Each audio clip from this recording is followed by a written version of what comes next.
زما گناہ صرف و صرف دادا اے خلقو سند قرآن کریم خلافیم ند احادیث خلافیم ند محمد مصطفیٰ خلافیم ند دین خلافیم زما صرف ایوان گناہ دادا چه پختونی ما بلا گناہ میں دادا چه سلامونه ملګرو د مفتی صاحب په جمعات کې بلاستو شو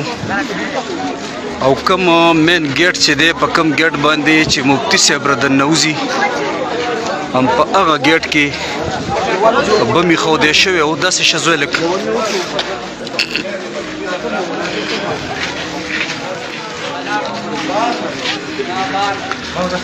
دغه لار ده په دې لار باندې مفتی صاحب د خپل ځین راځي دی خوشاله کلګو او په دې گیټ باندې مفتی صاحب د نوزي او دا چپلې دی مفتی صاحب دی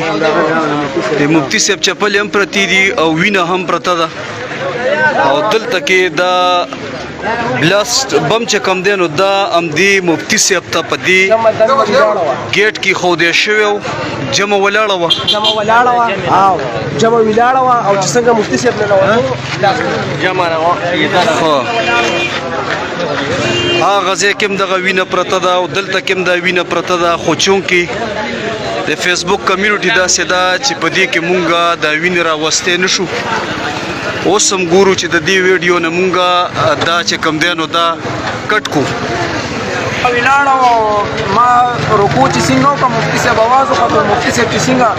اواز وخوته بس دی که ډز نارې شو بس جمع چې ټول کسان ور ټول ووتو او مفتی صاحب بس ایله د مفتی صاحب خبرې وې دا مینو کار څه شو بس ډز یې والي او چې مونږ بار ته راووتو نو بس عبدالله ګاډی راوستی او بس مفتی صاحب همداسې یوړو خو مفتی صاحب ډېر زیات زخمي دي دا مفتی صاحب چې دلته ګاډي کې اچولو نو دا په دغه موقع باندې و تاسو لږ ماته ووایئ مفتی صاحب خپای لګېدلې وه او بره وجود یې نه و بچو خپای صرف لګېدلې ښه مفتی صاحب مخکې هم دی ویلي حکومت ته چې ټوپک او اسلحه لارو کې ساره وه ټوپک یې تیاله دا حکومت نه دی دا ظالم بې غیرته حکومت دی ها په دې باندې مفتی صاحب چې کوم دی نو دا دغه مخامخ چې تاسو ته کم ښکاري نو دغه د مفتی صاحب کور دی د دغه نه مفتی صاحب راځي د مازیګر مونځ نه په دې روژه کې چې کوم دی مازیګر مانځه نه پس ته درس کوي هغوی چې څنګه دلته دا ګیټ چې کوم دی نو په دې ګیټ باندې مفتی صاحب دننوځي او هغه ګیټ چې کوم دی په هغې باندې عوام را دننوځي نو دلته چې څنګه مفتی صاحب قدم کېښو او د ننوتو دلته دوی باندې بلاستو شو دعاګانې کوئ د مفتی صاحب چې څومره ملګري مینوال دي دعاګانې کوئ چې الله تعالی سر ته خیر کړي